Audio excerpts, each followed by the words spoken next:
happening out there, chat?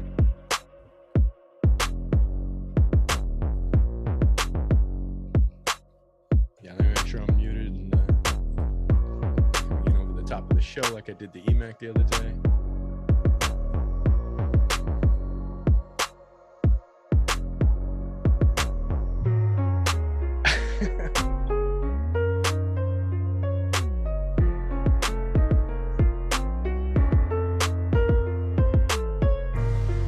What's happening, Stokastic baseball fans? Terry McBride here, up early in the morning. And fortunately, since I'm sort of brain dead until I get really caffeinated and maybe a little bit of THC in me and like the day goes on, but I got Adam Scherer here to talk with all through going through this early slate. I've been looking forward to this show all week long since I saw it on the schedule because you and I don't get to do a ton together, Adam, but we got stuck with the afternoon slate. It's 6 games on DK, which is good. It's broken into a 2-gamer and a 4-gamer on FanDuel, which is not so good, but we're going to go through the whole thing. How you doing, bud? How's your morning going? Yeah, doing pretty well. I was looking forward to this show as well. Obviously, I feel like we do a show like once every couple months or something, so it's a nice change of pace. Live before locks, obviously, I'll hopefully have a little bit better idea of how my stuff looks by the time we get to the end of the show than I normally do on the morning show, so that's always nice as well. Yeah, hopefully we get some of those afternoon lineups. And it's interesting because that DK slate is split with a 12:35 and a 1:10 and then 4 games in the 3 o'clock window. So we got the Colorado lineup in. We'll see if we get any of those other ones. Hopefully it'll firm up a little bit as we're entering lineups. But it's an interesting slate, I think. Particularly we're going to we might touch on the FanDuel slate. Like I think everybody out there has probably got that burning question, Adam. In the 150 lineups that we know you're playing in that 2-game FanDuel slate, how are you dividing your 4 pitchers in 150 lineups between Kyle Wright, Mitch Keller? I think everybody knows my easy solution to that is to just not play FanDuel. So. Yeah, exactly. If you had a dog in the fight, do you have a favorite between those 4 pitchers that maybe somebody should be taking a look at if they're building just a few lineups? Hadn't even looked at it. It's Webb, Manning, and Wright, Keller. Wright and Webb appropriately priced in the 10K range. Yeah, I mean Keller and Manning are Wright and Manning obviously being the 2 facing Pittsburgh and Detroit. Yeah, I think that makes a ton of sense. Obviously, where a lot of the ownership's going on that slate, that's probably going to be as much as we really need to dive into that 2-gamer on FanDuel, but we'll kick it around a little bit as we go. Obviously, a lot of ownership, and it's kind of a mess over there. But let's dive in. Let's take care of a little bit of business off the top here. Oh, that's what I didn't open back up. Right before the show started, I accidentally closed my browser here, and I closed out everything I needed for the show, including the run sheet, which was the last thing I just realized I didn't have. So, all right, we'll get into this thing. Hit the like, hit the subscribe. You guys helps us out a lot. You know that. It helps you find out when we go live for shows, when we've got promos going on, the DFS offers, the giveaways, and a whole lot more. So hit the subscribe, hit the notification button so you get all the alerts.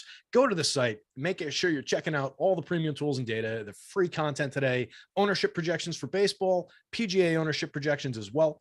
Everything we have to offer for the MLB night slates on DraftKings is also 100% free now for the remainder of the season, which is a killer way. I mean, that's still a month plus of baseball. That's a killer way to check out the tools, get a feel for everything, see if you want to subscribe to the full-blown thing. And once you get in there and use the tools, I'm confident you will. So click the DK Night Owl link down there in the description somewhere. Check out tonight's tools and projections for that night slate. And again, MLB ownership projections and PGA ownership projections are free all day long over the site.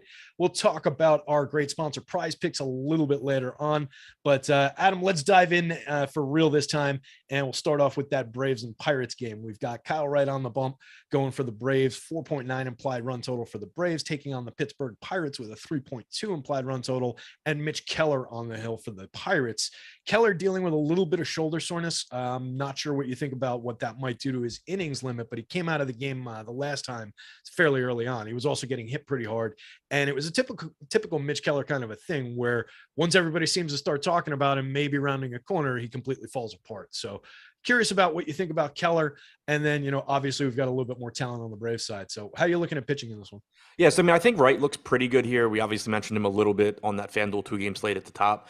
Kind of surprised he's not projecting a little bit better for me than he is. It is a good matchup against the Pirates, but we have seen him sort of take a step back as the year's gone on as well. Overall, he's been a good pitcher, but he started out just absolutely on fire. Now overall this season down to a 23.7% strikeout percentage, 3.32 xFIP. Still think he looks like a solid option here. But there are a few other really good pitching options on this slate that I think look a little bit better, at least on the DraftKings slate. So Wright, kind of a middle of the pack guy for me, and that's reflected in the ownership as well. 16% ownership. We do have him with a 25% chance of being a top 2 pitcher. I think I'm a little bit lower than that, but still 16% ownership. When you compare that to Snell, Luzardo, and Kirby all being around 40% or higher, you are getting a nice discount there on Wright in a good matchup. On the other side with Keller, he's not pulling any ownership. I don't really think that he should. Like, I think he's going under owned, but also a pretty low probability guy that I doubt I get to all that much. Yeah. It is a decent strikeout matchup against the Braves. It is a good park to pitch in. He has been solid from a run prevention standpoint this year, 4.07 xFIP, but only striking out 18% of hitters, kind of the opposite of what you used to get from Mitch Keller.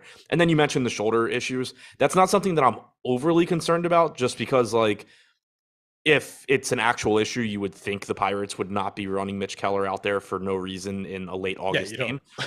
Granted, the Pirates generally have no idea what the hell they're doing, but I think it's pretty safe to assume if this was an actual issue, he wouldn't be pitching today. But there is, always the non-zero chance that even if it's not like a long-term injury concern, that he's not 100% and just isn't quite feeling it. So, that I guess does add a little bit of volatility to this as well.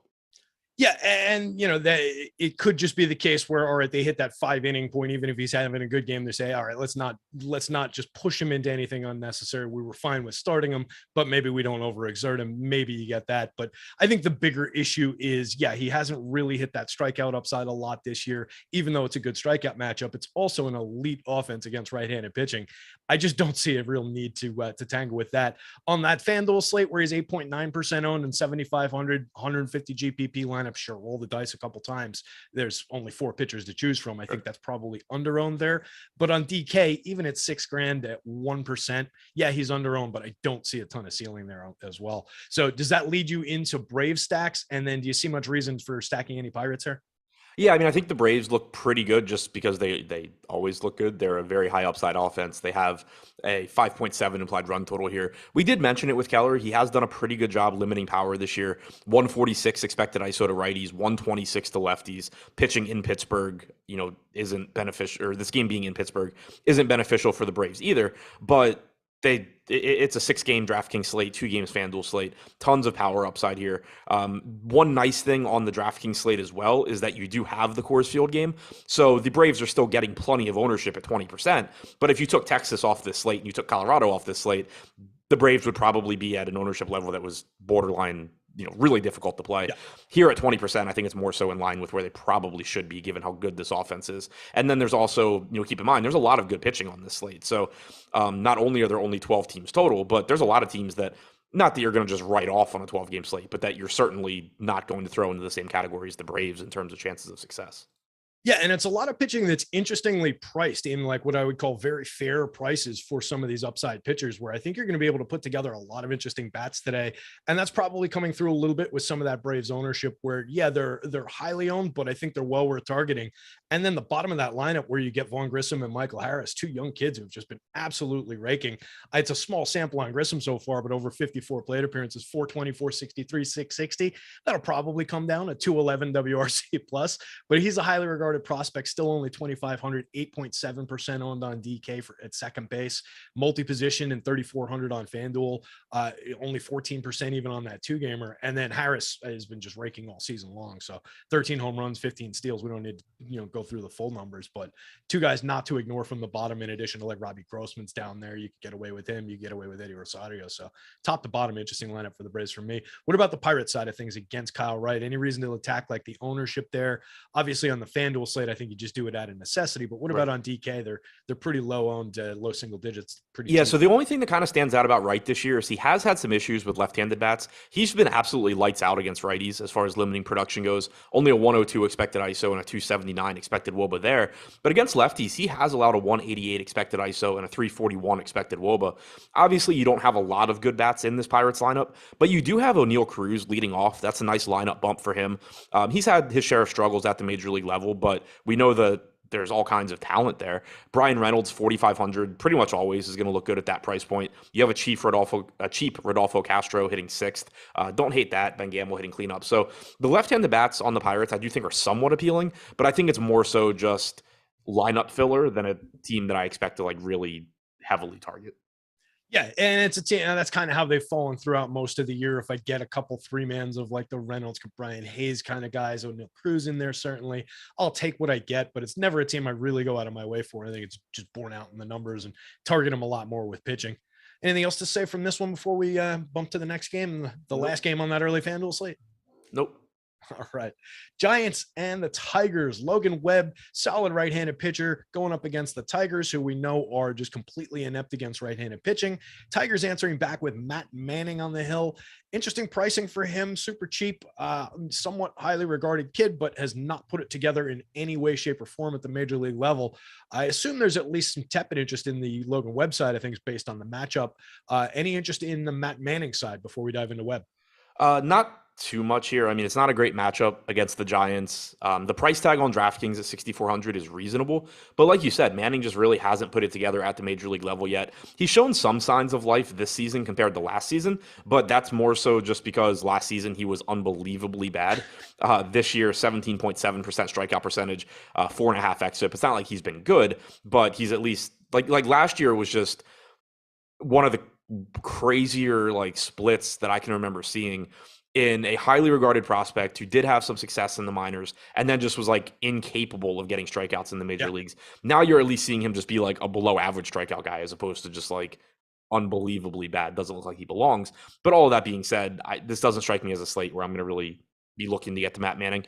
Logan Webb on the other side, it is a good matchup. He's 9,400.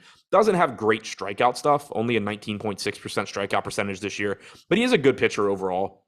3.43 xFIP, about 0.6 home runs allowed per 9. Doesn't walk a lot of guys. So certainly playable here against the Tigers. Yeah, and noteworthy for sure that Manning, it looks like he jumped from a 6.8% swinging strike rate, which, is you mentioned, is completely brutal last year. He's up to a 10.3%, which is around league average this season. So that's nice to see, and a little bit of improvement there. But yeah, maybe sometime next year when he hits his stride for real, we can start targeting him. But I see no real reason to go there. Probably decent enough reason to grab some Giants bats. It's not like he's yielded a ton of power in his small sample in 32 innings. It's a 2.31% home run rate, a 28.6% hard hit, but that's just kind of happenstance. And again, a very small sample. And then we know there are some good lefty power bats in that Giants lineup. We deal with the pinch hit risk and all of those things with it. Do you go to any Giants bats here on the other side against Manning? Yeah, I think the Giants look pretty good here. They're getting about 9% aggregate ownership on DraftKings with a 10% chance of being the top stack. They get to hit in Detroit, which is not the best home run park, but it's not San Francisco. And then one thing, and I talked about it yesterday too, I don't worry about the pinch hit risk quite as much when they're facing a right-handed pitcher, just because for one, a lot of their better players are left-handed. And for two, teams just don't have as many lefties in their bullpen. The Tigers now have 3 lefties in their bullpen, but 2 of them did pitch yesterday. Daniel Norris threw 14 pitches and Andrew Chafin threw 12. I assume they're both available again today, but who knows? And then the third lefty is Soto, who's their closer. So it's not like you have to worry about him coming in the 5th inning to match up or anything. So there is certainly pinch hit risk in guys like Tommy La Stella, Lamont Wade, but they're also hitting first and second. So there's a decent chance you're going to get, one extra at bat. And then there's no guarantee that they get pinch hit for anyway. They're also really, really cheap. Jock Peterson looks good at 4,500. The righties are obviously fine. They're starting against a right-handed pitcher, so Flores and Longoria look fine. I don't expect Crawford to come out of the game. So overall, I'm not too concerned with the Giants here. Yeah, they're at least an interesting target, and especially price-based. I mean, Tommy La Stella for the min leading off. Like you said, even if you're only getting 3 plate appearances and then he gets pinch hit for, at least that leadoff spot, we're probably getting the 3 plate appearances. And if this Giants team turns out to be your winner, he's probably done his job for you at 2,000 in those 3 plate appearances if this stack is going to go off. So I like going to the Giants here. I think there's good spots. Jock Peterson for only 6% at 4,500 is definitely a nice power spot. 52.9% hard hit, 15% barrels for Jock this year. So like the Giants up and down. Maybe Tyler Estrada if you need a middle infielder for a fair price, low owned, 11 home runs and 16 stolen bases for Estrada on the year, hitting 7th. Mike Yastrzemski also hiding down the bottom of that lineup. 12 home runs, a brutal year in the triple slash, but 12 home runs showing a little bit of power. So maybe you get to some shares of guys down the bottom. What about the Tigers on the other side? Do you like shares of them against Webb? You mentioned not the highest strikeout rate in the world, so maybe a little bit of ball and play upside anyway. Yeah, I mean, I think there is some ball and play upside, but the thing is Webb's just so good at limiting power, and you don't have a lot of it on the Tigers anyway. Like Riley Green, whenever he's leading off at a mid 3K price tag, he's always playable. He's one of the top hitting prospects in baseball, but it's nothing I'm going out of my way to get to. Looking at Webb's splits this year, just not really giving up power anywhere. 123 expected ISO to lefties, 118 to righties. Just not really a pitcher that I ever want to target, but especially with a team as bad as the Tigers. Yeah, and we talk about that a lot, right? Sometimes you can just boil it down to like, why would I go to a really, really bad team against a pitcher that I think is at least capable of keeping a good team down, let alone a bad team? So I don't really attack pitchers like Logan Webb here, and it's not really the most interesting spot for me. Chunk the Deuce asks an interesting question in the YouTube chat. Is Tommy La Stella a no-brainer for DK Cash? Let me see. I hadn't crunched anything resembling a cash lineup yet, but I can do that pretty quickly. And I don't play cash for baseball or on DK, so yeah. I don't have a great answer for you. So I haven't been playing lately, but I do play some. Yeah. So right now he's showing up in like 35-ish% of the, if I just crunch straight projected lineups, no randomness, anything like that, he's showing up in around 30 to 35%, it looks like. So the reasoning would be, he's obviously a good cash play. He's certainly on your short list. The reasoning maybe why he wouldn't get in there is just that you don't necessarily need the savings on this slate. Yeah, so out of my top 100 projected lineups, he's in 28 of them. Okay. So he's first base and third base eligible. The issue is first base, you have Nathaniel Lowe at 3,600. He's going to take precedence. And then at third base, you have Austin Riley, who he is expensive, but if you can get there, you're certainly going to be happy getting to Austin Riley. So, right. And then you also have potentially Duran from Texas. But I think the question basically just comes down to, can you afford Austin Riley at third base, or do you need to go to Tommy La Stella? Okay.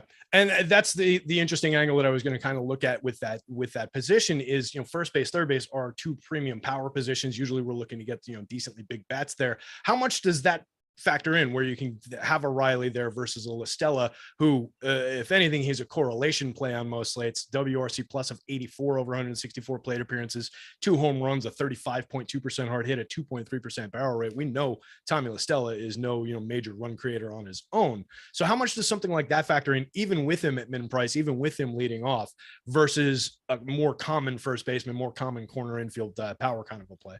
Yeah, I mean, it's not like something that I directly think about because but it's going to be reflected. It's going to be reflected in projections, and then also if you are kind of looking at a couple of very, very similarly projected lineups, it's going to come down to what kind of range of outcomes do you get from each version. So, like for example, my top projected lineup has Evan Longoria, but my second and third lineups have Austin Riley, one has Tommy La Stella. They're basically the same lineup except for. So the Austin Riley one, you have Brad Miller at second base.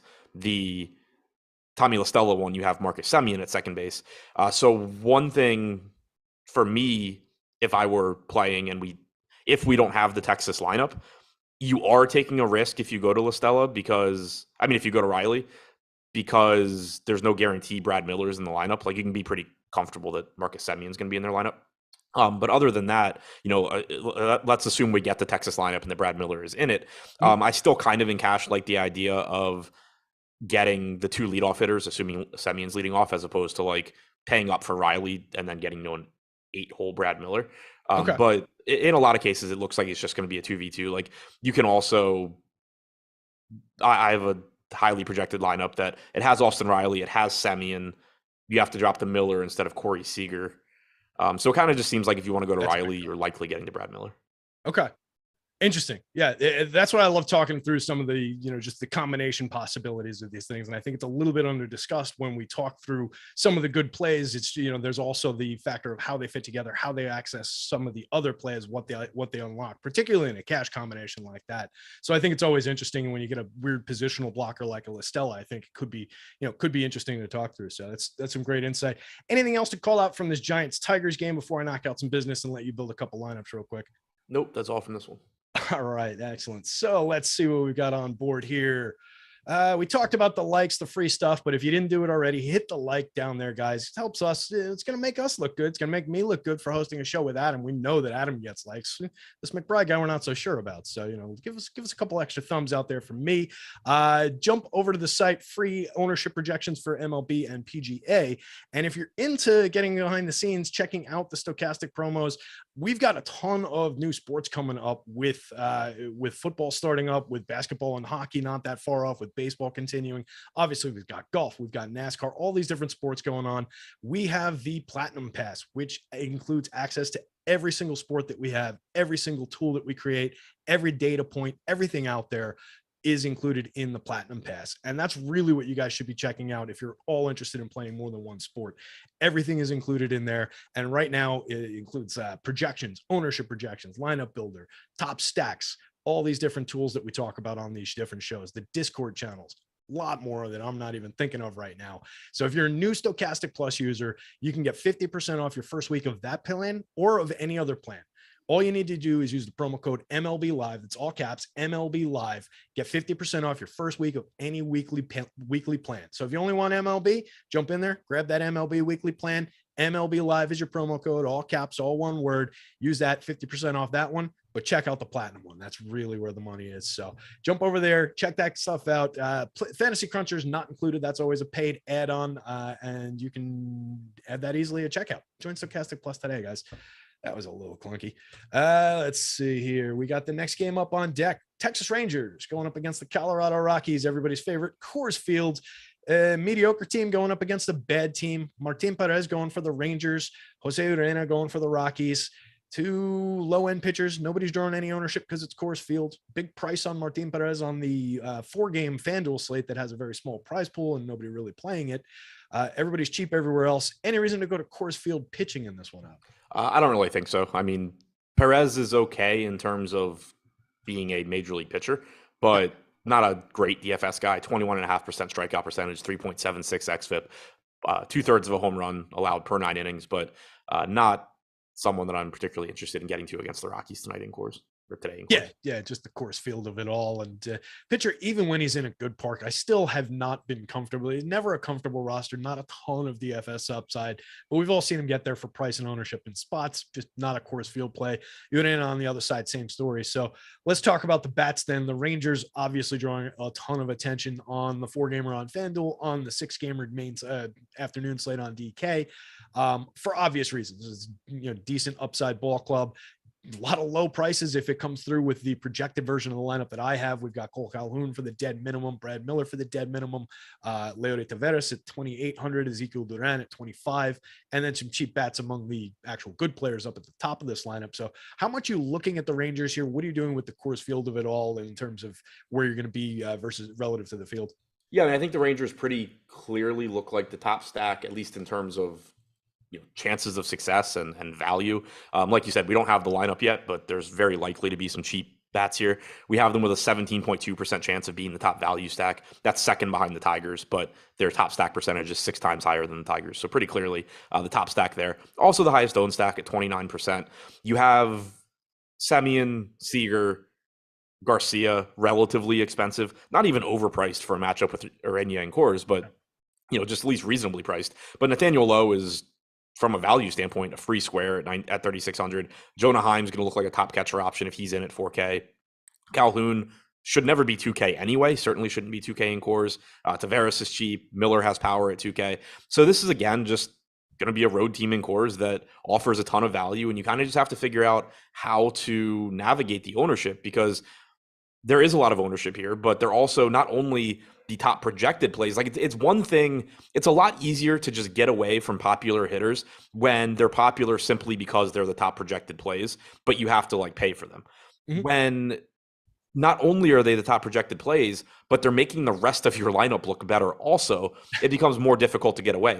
It's one thing to say, okay, Nathaniel Lowe's 5K, I can find another 5K first baseman that looks good, or a 4,500 first baseman or whatever. It's totally different when you have to say, okay, well, not only do I have to sacrifice some projection at first base to get away from Lowe, I also have to give up the pitcher that I want, or the one-off that I want, because I have to pay up, I have to pay more money. So that kind of becomes the issue, and it becomes kind of difficult to navigate. But typically on slates like this, there have been sometimes this year where I end up just kind of jamming Texas, or the equivalent of Texas. Mm-hmm. But typically on slates like this, I end up getting around the field in terms of individual ownership, but they'll be kind of spread out amongst lineups where, my primary stacks are lower owned teams. Okay. I think that makes sense. I think that's a good approach to it. Maybe go with the secondary stacks, go with some, like two mans and one offs and things like that, where you're getting bits and pieces of it, and you're not necessarily chasing the same combinations. But to your point, that's a really under discussed thing when you do get a value team like this on a core slate, is that does open up the ability to just have flexibility in what those combinations are, because you can still access the top end pitching and then still get to a lot of different combinations of other teams' bats and other upside spots. And it enables you to have the flexibility to say, okay, this is an upside team that's under owned that I can still target the prime bats from, where on a lot of core slates where it's expensive and chalky, it forces down a specific value construction where, all right, I'm getting to the Dodgers at Coors for these, mid-range bats from their team with Coors upside. And then I'm forced to roster them alongside the Pirates or, whoever, the lower end teams of the league. So it's an interesting angle. That's a really good way to look at it. Just look, relative to price, where that ownership is. And, when I say it that way, it sounds clunky, but I think hopefully that comes across and people know what I mean. Yeah. And one other thing to keep in mind, because obviously it gets discussed a lot just in terms of like this player is X% owned. And I don't know if I'm gonna be able to articulate this correctly, but you have to keep in mind too, that like, so for example, looking at pitching. So if you're thinking like a 5-man Texas stack, right? You could play like Kyle Wright with them. And like, let's say you play Kyle Wright and Logan Webb. Both of those guys are projected to be about 15-16% owned. That's not no ownership, but if you're playing both of those guys, it means you're not playing any of Snell, Luzardo, Kirby, who are all projected for 40+%. So you're already somewhat different there, even without even playing like a low owned guy yet. Like if you're just saying right now your lineup is 5 Texas guys, Wright and Webb, none of those guys are you looking at and saying like, oh, this is a contrarian play. But by default, you're different just because you're not playing any of the 3 massively owned pitchers. Then let's say you throw in like 3 Giants or something at sub 10%. You still have, even though like when you look at it, it's not just 3% owned guys across the board, you still have a pretty solid lineup in terms of being contrarian enough given the projection that you're getting. Mm-hmm. Yeah, and you're getting 2 talented pitchers in good spots for one thing with that pitching combination, and you're getting the upside out of Coors Field, and then like you said, you get that flexibility to now you've got the secure upside you can flex around to whichever combination of different hitters that you want from there. So it's a powerful way to play the slate. I agree with that. What about talking about this Coors Field slate up and down? Lower ownership, higher pricing, it looks like, up and down the lineup on the Rockies side with the confirmed lineup. Any reason to go to under-owned or to lower-owned Rockies on the other side of this one going up against Padres? Yeah, I mean, I think the Rockies look pretty good here. I have their ownership, or I have their chances of success being about the same as their ownership. So does the top stacks tool, where we have the Rockies at about 13% top stack percentage, around 11 to 12% ownership share. Their pricing is more correct. They're still not extremely expensive. Like we'd mentioned before, Perez typically does do a good job keeping the ball on the ground. Only a 111 expected ISO to righties this year. But one of the benefits of Coors, everyone always thinks about it in terms of like home runs and stuff because of the thin air, but it's a massive, massive outfield. So putting the ball in play can really cause you issues just because you can get unlucky pretty easily in terms of BABIP. You get extra at bats, you get big innings. Obviously, you're looking for those home runs in DFS, but you can just get, part of the appeal of Coors is just, if you put the ball in play, you're more likely to get a hit than you are in other parks. And so that makes it look, more appealing as well. CJ Cron at 5K individually, I think looks really good. Grichuk looks pretty solid. Connor Joe's leading off at a reduced price tag. So I do like getting to the Rockies here as well. 5.2 implied run total there, 5.9 on the Rangers. Rockies getting basically half the ownership simply because they're not quite as inexpensive. Any intimidation for a guy like a Ryan McMahon, the only lefty in that lineup, going up against a lefty like Martin Perez, or are you just comfortable getting whatever McMahon you would normally get to? Yeah, I mean, I'll get to whatever. Like, it changes his projection by whatever amount. Yeah, yeah. It's just one of those things. I expect when he drops into the ownership projection, I expect he'll be a little bit low on just for the lefty of it. And it's a spot that, again, against a guy like Perez, I don't really sweat it. So not going to run away from that position split. He is hitting 7th, though. It's not. Yeah, and to your point, he's projected for 6% ownership, lowest on the team. So, like, yeah, that's kind of like, do I like Ryan McMahon at 4,700 against Martin Perez? No, I don't. But am I willing to play the lowest owned hitter on the Rockies like my dislike of him when it comes to tournaments is offset by the fact that he's 6% owned. Like, Right. it's baseball. In theory, like if you're playing a Rocky stack, you're hoping they get to Perez early and get him out of the game. Pretty good chance McMahon's in the platoon advantage the rest of the game at that point. So, am I willing to play him at 6%? Sure. Yeah, good way to put it there at the end. What you mentioned about the ballpark too is definitely something that comes up a lot. People, when I post my home run model and the power index, like I call it, people ask about that a lot. Unless it's one of the big teams, sometimes they don't really pop through for home run upside in cores, but you still have those huge run totals because of the size of that ballpark, because of the way that sequencing works there, the way that hits fall there. It's just a huge park, so you get a lot of run creation upside here. I think we covered this one pretty much top to bottom. Well, one other thing I was just going to point out, because I just noticed it, as far as the ownership goes here, because and this kind of just goes back to the example I was using with the pitching, but like the Rockies aren't low owned by anyone's definition, but every hitter on that team is projected for less ownership than every hitter on the Rangers, with the exception of Ezekiel Duran. So it's another example where, like, if you were to stack the Rockies and not the Rangers, even though the Rockies themselves aren't low owned, you're pretty different just by not having the sea of 30% owned guys or 20% owned guys from Texas. Yeah, absolutely. And that's under discussed, and something that you brought up before is just, you don't need to chase the 1% owned guys, the 0.5% owned guys, the 2%. It's a combinations thing. It's a lower owned combinations, and it's always lower. It's not even low. It's just lower. Lower is always relative to something else, right? So it's all these different things connect to one another, and it all needs to be looked at like as a multi-piece, a multifaceted puzzle.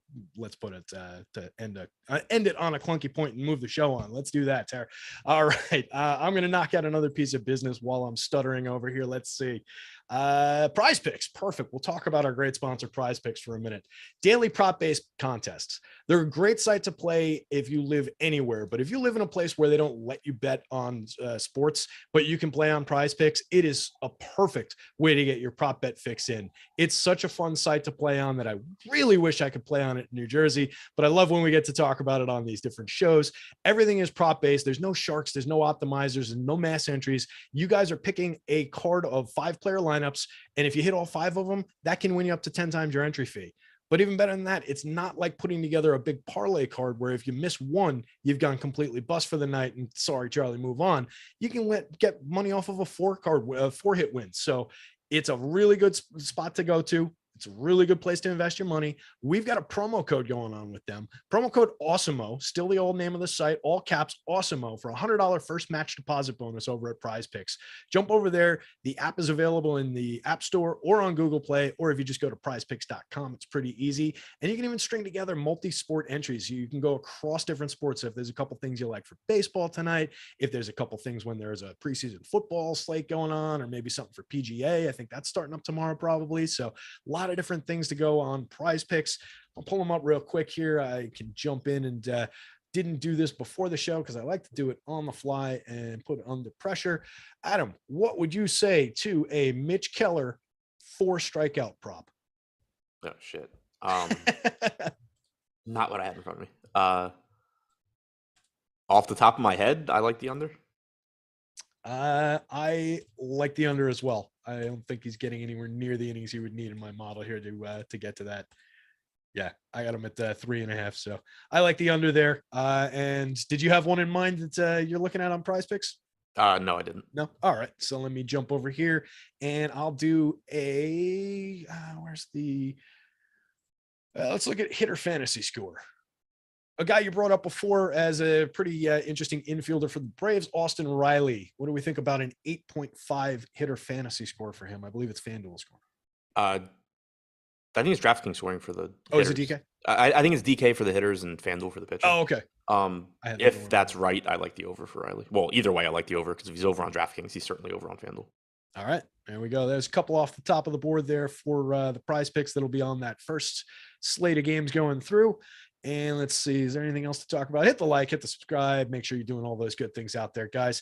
3 more games on deck. Let's jump back into the discussion about baseball, and we'll jump in, and I'll also see if I can field any questions from chat. So if you guys got anything, throw them in there.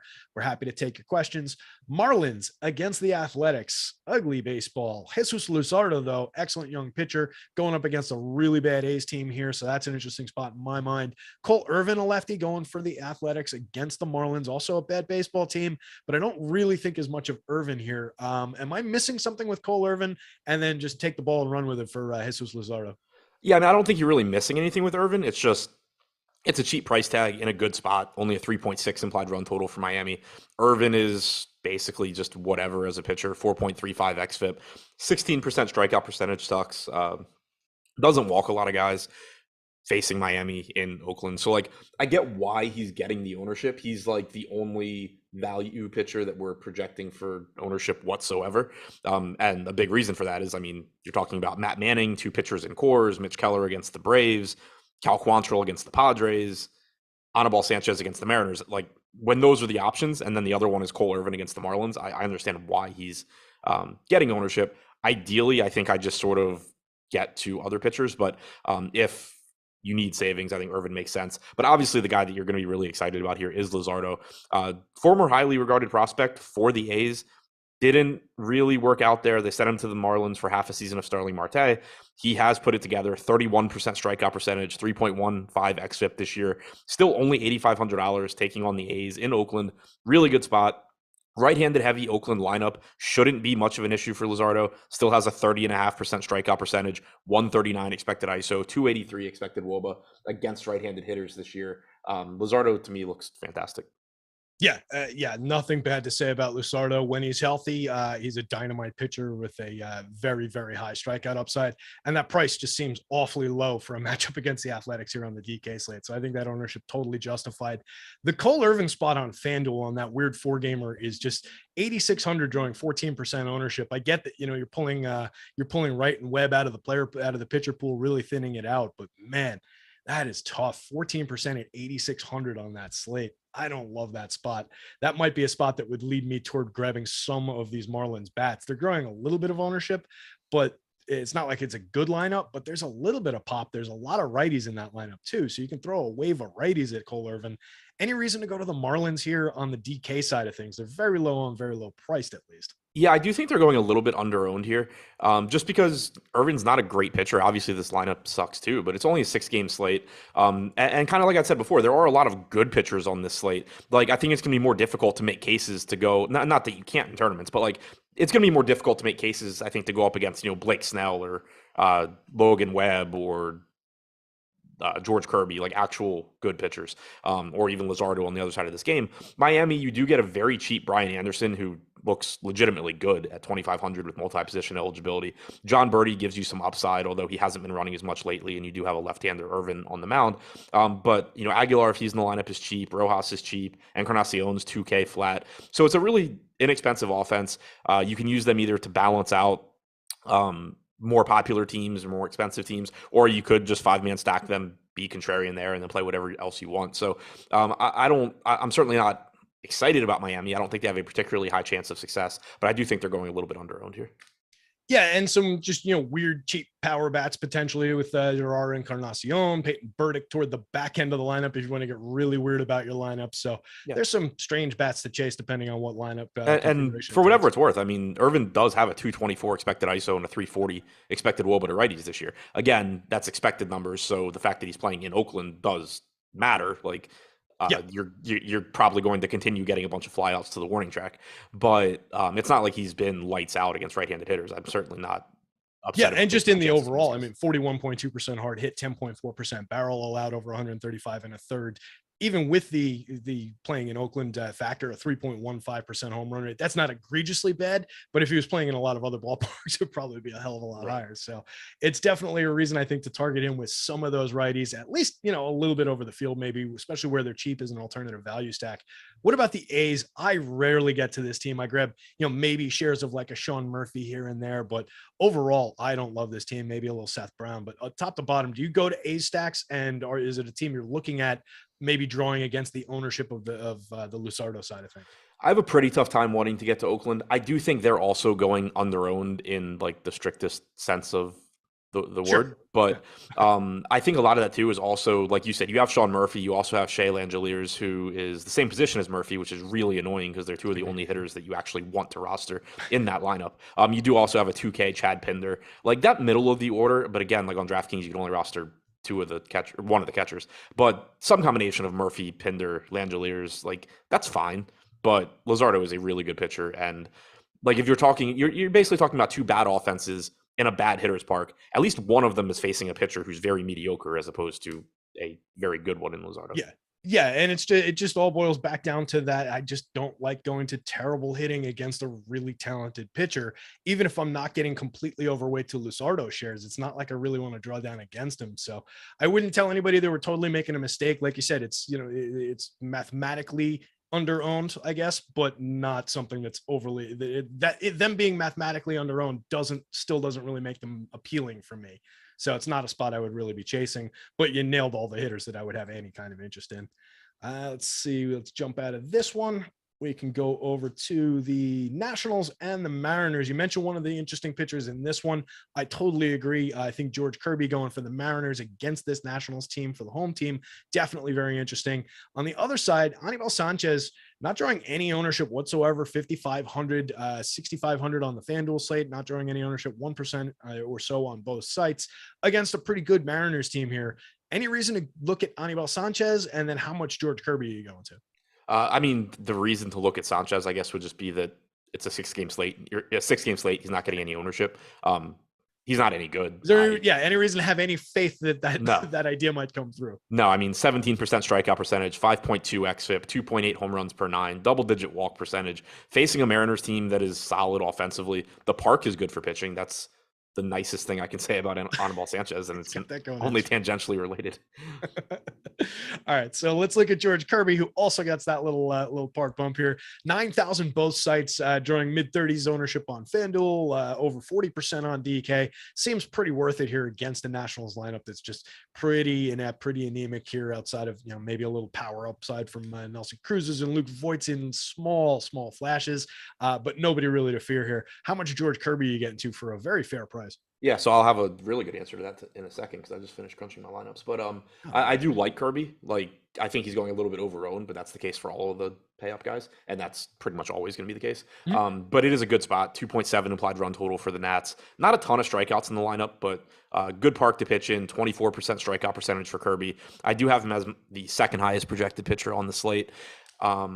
Yeah, he just looks good. And then one other good thing is we had seen him kind of limited recently to like 75, 80 pitches. He got up to 94 in his last start. That was the first time he had topped 90 pitches since July 2nd. So hopefully that is going to continue, and it's not just like okay, cool, now we're going to go back to 75. Hopefully we're going to continue seeing that. Yeah, I mean, hopefully he doesn't even need to cruise to, the mid 90s in pitches. He could probably hold this lineup down with almost exactly 90. Just a 124 ISO, 27th in baseball against righties, and 81 WRC plus is 28th, a 2.31% home run rate. Their strikeout rate, like you mentioned, it's middle of the league, 17th in baseball, 22.1% in the split, but just not a lot of hitters to fear here. So I'm comfy going with a decent amount of Kirby here at what I think is a pretty good price. He ranks on my board third overall for the full day using FanDuel projections, which is a little weird since it's all split. What about the bats in this one? Are you grabbing shares of the Nationals? Anybody that you like in that lineup, stringing them together against Kirby here? Yeah. Oh no, Nationals, no. No. Yeah, not getting to the Nats. So I did just update. Like I got all my stuff out of Cruncher. Have where to go? 52% Kirby. By comparison, I have 51% Luzardo. I'm pretty much in line with the field on a lot of this stuff. Like I have 25% Irvin. Didn't end up getting to a lot of Wright or Webb. I do appear to be over the field on Texas, but over the field on Texas, under on Colorado. Which, whatever. Not exactly what I expected, but I think from a value standpoint, it does make some sense. Okay. Is that something that in the next 20 minutes you nudge around a little bit, or you kind of just, you got your tools and you're not unless we get like another ownership projection that's drastic way different. Okay. Yeah. Okay. Excellent. Which actually we did just get a new ownership projection. How your lineups come together on these shows. Speaking as a fan, let's take a look. On the Mariners side of things, then, since we're not really into the Nationals, I think everybody knows if you're looking at the Nats, maybe you grab the Voit Cruz, Keibert Ruiz, CJ Abrams part of the lineup, maybe a weird Victor Robles play from dead minimum, grab a little speed at the bottom, but not a good team going up against a good pitcher.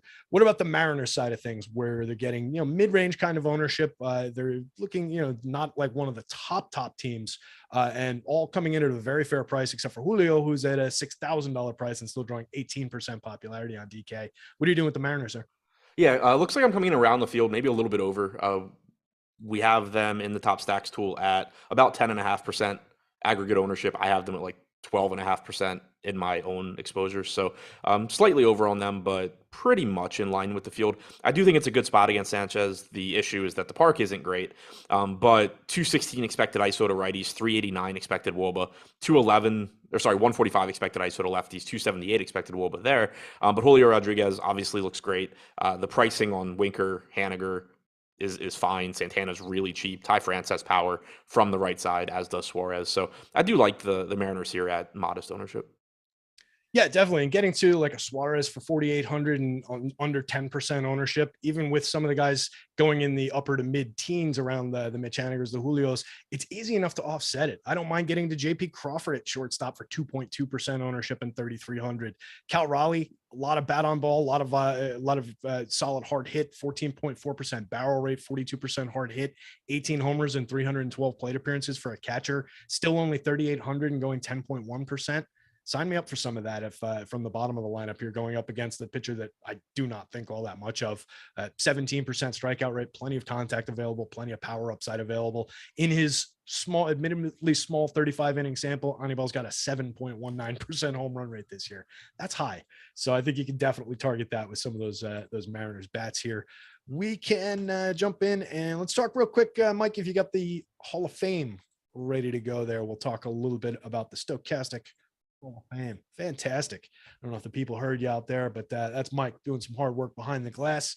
So let's see, going into the Hall of Fame, guys, if you don't know about the Hall of Fame, it's pretty easy. The website address will be up there for where you can download the Stokastic profile pick. All you have to do is put that on your profile on FanDuel, on DK. If you win a contest with more than 5,000 entries, or if you're in the top 3, you need to tweet that to Stokastic_com and Stokastic HOF, and that'll get you into that'll get you a free month of platinum. So we've got some awesome wins by a lot of good people here. Starting off the top here, Richie Green, 200K. Richie Green says that kick will be shown for years to come, and I'll always have a little something extra to remember that night. Absolutely unbelievable ending. Thanks to all the guys at Stokastic. I assume that's let's say it's a UFC. All right. I didn't think it was going to be a soccer slate. I was thinking maybe preseason football and somebody won something with a kick. But it sounds like a kick to somebody's face. Yeah, he needed Leon Edwards to win. Leon Edwards was 100% losing, and then walk-off head kick with a minute left. Oh, wow. All right, sweet. That's also for anybody, solid way to win 200 grand. For anybody crunching lineups right now, Brad Miller is not in the Rangers lineup, so I'm in trouble, and I assume I'm not the only one. At least a lot of time to change that out after lock if you can, but that's actually you call that out as being a difficult spot to swap out. Do you have a plan in place for that? What are you doing with that actively? Nothing. All right. Let me talk a little bit more about the Hall of Fame while you work on your lineups and figure that out. Maybe we'll jump back into that one. Our pal J187 mentioned him earlier as somebody that might have been before we started the show, but we were talking about people who just ask good questions in our various chats and learn a hell of a lot and just really improve. And there's no better example than that than Jason J187. The guy just keeps on winning like crazy. I think this was his MMA win as well. This was 23 grand. I think over the weekend, he says, another big win. Many thanks to my Stokastic family for all your hard work and for having the best projections in the industry by a mile. Amazing community as well. Come join us. Dude hangs out in Discord all day and just answers people's questions just because he likes to share the info that he's learned from, everybody at the site over time. So it's kind of a pass me down thing where, we always like to say, we're not giving you fish, we're teaching you how to fish. And then you can go and you can teach others how to fish. And that's really what J187, our pal here, has picked up. So congrats to him. I think he had another 10K baseball win 2 nights ago. So congrats on that one as well. Might be coming up. I might be stealing the thunder from the rest of the presentation. Tito Papito says, Stokastic HOF and Greg Ehrenberg DFS. Appreciate your videos, guys. Handmade a few lineups and this happened. Best in the business. Boom. 25 grand. Not bad with a Yu Darvish. Looks like some Vladdy Guerrero in there. And then a Rays and Pirates stack. Interesting lineup there for Tito Papito. Not bad. Not bad. Anthony Jimenez says, thanks a bunch of people. Says says, I appreciate you guys bringing that fire last night. Been watching for years. Thanks, guys.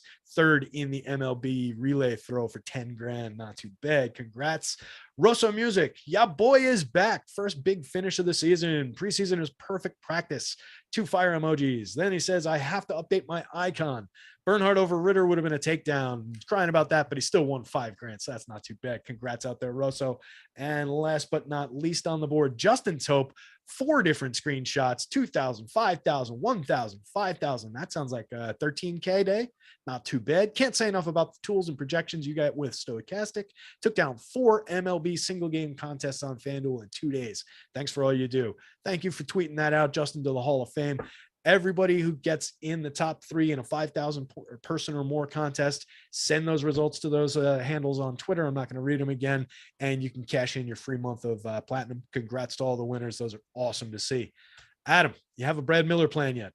Hoping to just get everything crunched in the next 15 minutes. Resorted. Also, Cole Calhoun's out, so just okay. So a couple important changes there. As far as a non-recrunching plan, you can just, I mean, it's not ideal, but you can just straight up global swap Calhoun to Bubba Thompson. You can swap whatever second base Brad Miller you have straight to Matthias. Okay. Shortstop, you're kind of in a hole. Okay. So at least there's some potential pivots, and then hopefully people don't have them in just a massive share of lineups where they can move things around. Still 15 minutes. Brad Miller, currently my highest owned player, so that was not an ideal lineup. Yeah, that sounds like a recrunch type of approach here for sure. So we've got 15 minutes. We got a little bit of time to stretch. Guardians against the Pods. Take our time with this one. Cal Quantrill going for the Guardians on the hill against a pretty good Padres lineup. Blake Snell answering back, 9,800 and pushing 40% popularity on the DK slate, 10-5 and pushing 20% on that 4-game FanDuel slate. What do you think? Any reason to go to Cal Quantrill here? If so, how much? And then what about the Blake Snell side of things? I don't really have a reason to get to Quantrill. Like, he's going to be low owned. But again, 15.6% strikeout percentage, 4.6 xFIP, facing the Padres. Don't know exactly what this lineup will look like. Juan Soto was a late scratch yesterday with back tightness. I assume he won't be in the lineup today, but I don't know. But either way, it's still a solid lineup and a pretty shitty pitcher. And probably leading to Sean V in the chat banging the drum for the Jesus Luzardo Cal Quantrill revenge narrative combination at pitcher. But I think maybe on the other side, Blake Snell seems like a more interesting option going up against a low strikeout, decent Guardians lineup in terms of putting the ball in play. Some of these guys showing a little power upside, but Blake Snell, obviously a tremendous pitcher, 31.3% strikeout rate. How much Snell are you getting to? I forget what you said before. Are you above or below the field on DK? I was above. I had like 61%. Okay. All right. So it sounds like you're enthusiastic about that spot. Any concerns around the ability of the Guardians to limit the strikeout upside, or are you just seeing him pushing through?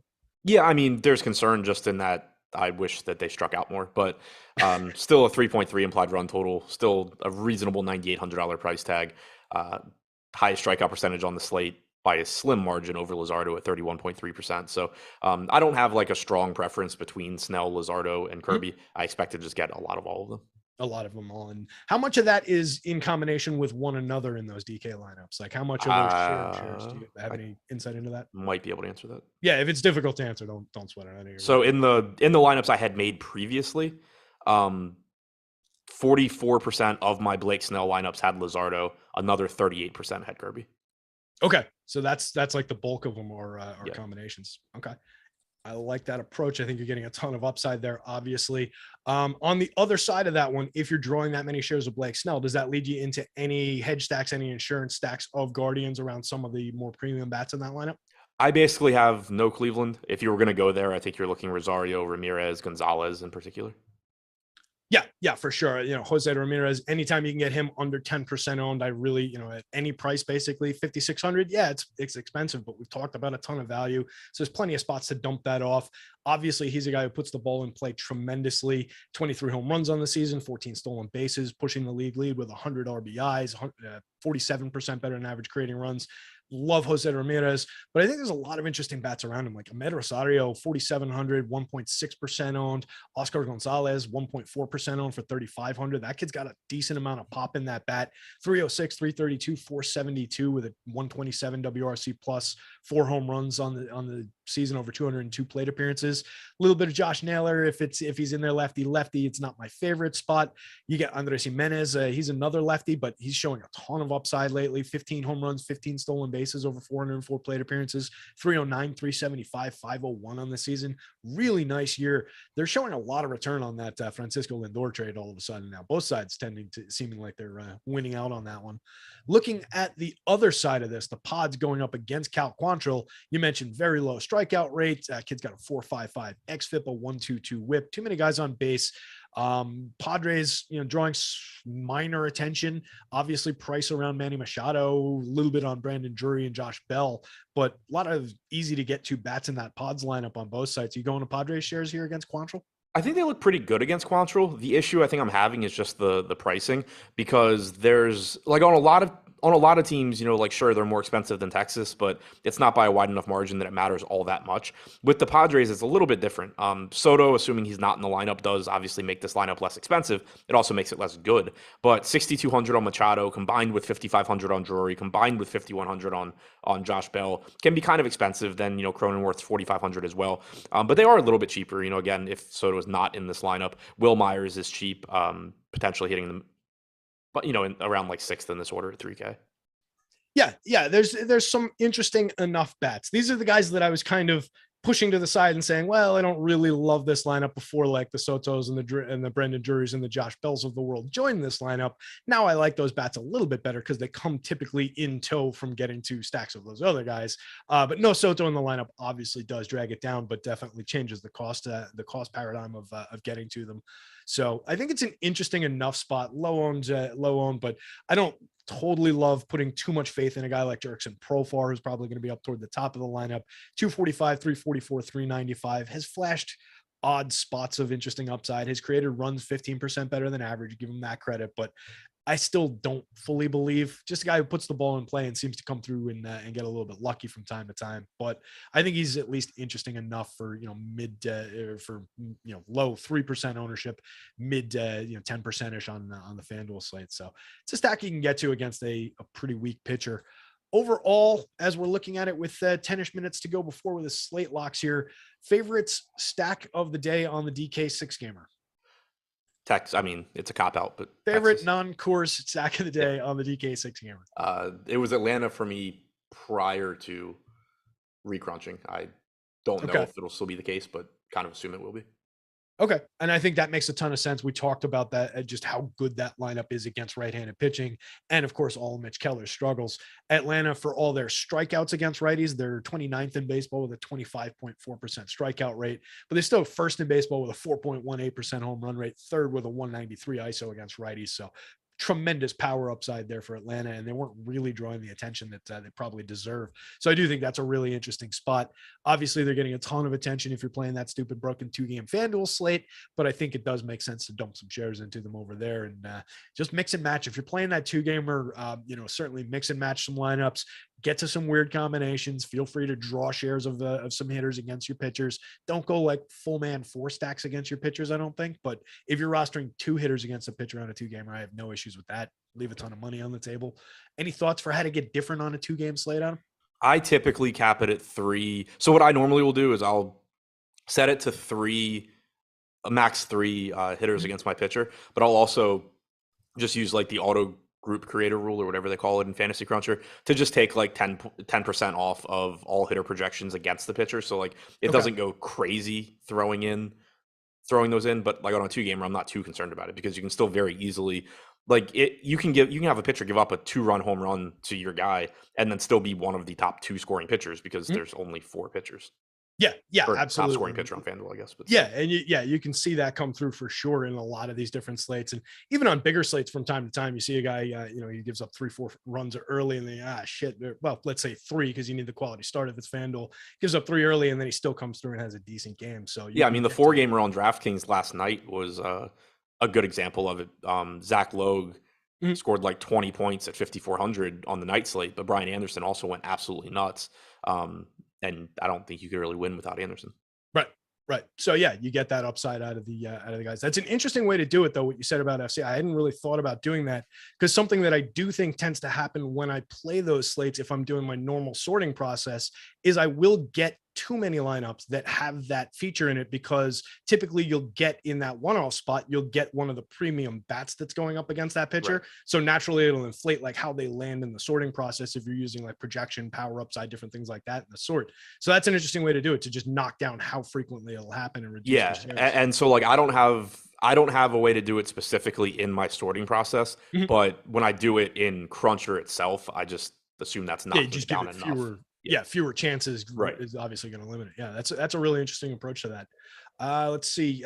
Favorite arms on the DK slate 6-gamer.